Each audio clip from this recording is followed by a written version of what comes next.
My dear brothers and sisters, amidst of adversity, we always ask for God's guidance. Amen.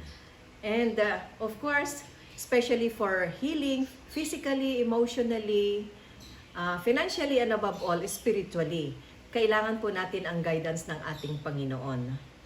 Siyempre, ang gospel, ang salita ng Diyos. Kasi the Word of God is God. Amen. So when we live and when we absorb the Word of God, healing comes. Amen. Siyempre, dumadaloy po ang kagalingan ng ating Panginoon. Kaya po yung kanya pong salita ay hindi po natin, ibig sabihin, hindi tayo lalayo doon. Kailangan doon tayo nakadugtong. Kailangan doon po tayo kumakapit. Amen. Sabi nga sa Psalm 147 verse 3, He heals the broken-hearted and bind up their wounds. No, yung malungkot, yung nasawi or namatayan, siyempre apektado yung bawat isa, no? Amen. Amen. Tapos sabi naman po sa Proverbs 17 verse 22, a joyful heart is a good medicine. Oh, yes. But the crush of spirit dries up the bones. So ibig sabihin, ang ating espiritu po kailangan nagagalak. Pero Laging masaya. pero ibig sabihin, Sister M, paano naman sa amidst trials?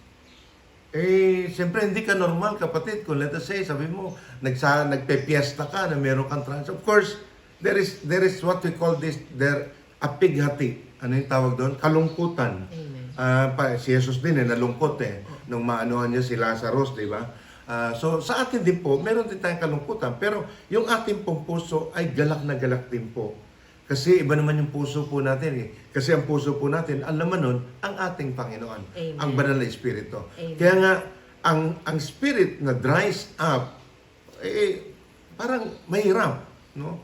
Sabi po sa James 5 verse 15, and the prayer of faith will save the one who is sick, and the Lord will raise him up. So ibig sabihin, ang bottom line po is pananampalataya. Panalangin. Yung panalangin, pananampalataya, yung paniniwala natin sa ating Panginoon, at of course, pagtitiwala na ikaw, hindi kanya bibiguin. Amen. Ang hirap din kasing i-reconcile nun si Sister M sa isipan po natin Siyempre, sabi niya, pagka po in-absorb natin sa isipan, tayo rin po magdedesisyon Amen. So, ang ating puso po, doon natin makikita kung paano yung isang biyaya o yung isang kahilingan na hinihiling natin sa ating Panginoon, matutupad ba o hindi? Amen. Diba? Amen. So, faith is our foundation. Amen. And without faith, we can do, ibig sabihin, we cannot please God. Amen. Kaya kailangan, even as small as a mustard seed. Diba? Kasi marami tayong kapatid, Sister Ems, may kahilingan na yung magulang nila, kapatid nila, anak nila, no? May mga kapatid tayong ganun may mga kaibigan tayong ganun. Kailangan ng kagalingan. Amen. May mga karamdaman sa cancer, sakit sa puso, diabetic, no? Ano pa, mga skin disease, no? Maraming bagay na But, ako, may narinig ako sa pare kaakibat, ang lalim naman nun, kadugtong, o related, link, yun pong kasalanan sa karamdaman. Amen. Kaya po, ang hinihiling po lagi sa atin, humingi ng tawad at magpatawad. Amen. Di ba? Yun ang isang bagay nakuha natin So meron din may mga family issues, may mga nagugutom, may mga nangangailangan ng trabaho, nangangailangan ng gabay sa travel niya, no? Sa lahat marami. Merong iba gusto makalaya sa addiction. Amen. Di ba? Sa alak, sa gambling, sa drugs, no? Meron ding iba na may problema sa financial. So marami sa atin nagpadala po ng kanilang prayer petition. Sister Ems, pakibasa mo nga. Ang prayer request natin for the special healing and special intention of our brothers and sisters like Solita Fulhom, Patrick Moore, Dr. Denya Mapalo, Brother Joey Balete, Sister Blanche Jimeniano, Jeneline Pugon Abluyan, Yeah. John Dave Salvan, Amen. also for Angel Dacua, Mary Jane Gallinero, Susette Andres, Celeste Martinez Aranas, the daughter of Brother Mansoy Inario na tuloy-tuloy po ang paglakad daw niya to walk again.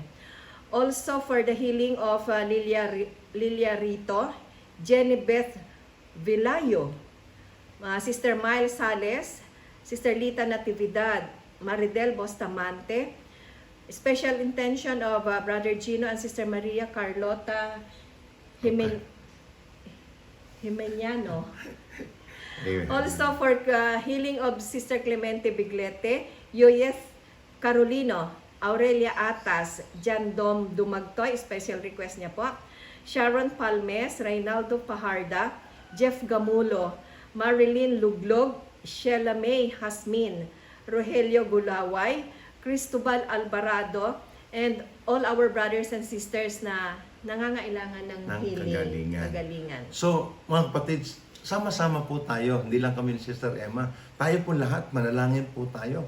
Hilingin po natin. Remember po, hindi po tayo nagpapagaling. Ang Panginoon po ang nagpapagaling sa bawat sa atin. At ang pananampalataya po ang ating gagamitin upang makamit natin ang kagalingan. Yung solusyon sa mga hinihiling po natin sa ating Panginoon. So, sama-sama po tayo sa ngalan ng Ama, ng Anak at ng Diyos sa Espiritu Santo. Amen. Amen. Lord, sa pagtaas ang aming kamay, O Panginoon, hinihiling po namin sa iyo, nahipuin mo po ang aming mga kapatid na mayroon pong mga karamdaman. Lord God, sa iyo po, wala pong imposible. Sa amin pong tao, imposible. Pero sa inyo po, wala pong imposible. Lahat po, Panginoon, ay kaya niyo pong gawin. Kasi kayo po ang doktor ng mga doktor. The great physician, our Savior, O Lord God. So Lord God, nihiling po namin sa iyo ang aming mga binanggit na mga kapatid, ang kanila pong mga kagalingan. Lord, naniniwala kami na kaya mo pong pagalingin ang bawat parte ng aming katawan. Kasi po kayo po ang nag-create po ng bawat isang ito. Patawarin mo po kami sa aming mga kasalanan, O Panginoon. Sa mga kapatid namin gusto makalaya sa addiction, Lord God, sa gambling, sa drugs, sa alcohol, O Lord God. Mga kapatid po namin, mga magulang, mga anak na mayroon pong karamdaman. Yung pong mga kapatid po natin na Lord God na nagkakaroon po ng hidwaan, nag-aaway, nagkakagalit, gusto na maghiwalay. Lord God, i-bless mo po sila. Bigyan po ng biyaya. I-take over mo po ang lahat para po sa kanila. Mga kapatid po namin na nagugutom, Lord God, walang makain, walang trabaho. Lord God, handugan mo po sila, O Panginoon. May mga financial problems, O Lord God. All these things, Father, we ask and we pray. The mighty name of your Son, Jesus, the Father, the Holy Spirit, one God, forever and ever. Amen and amen. In the name of the Father, the Son, the Holy Spirit. Amen.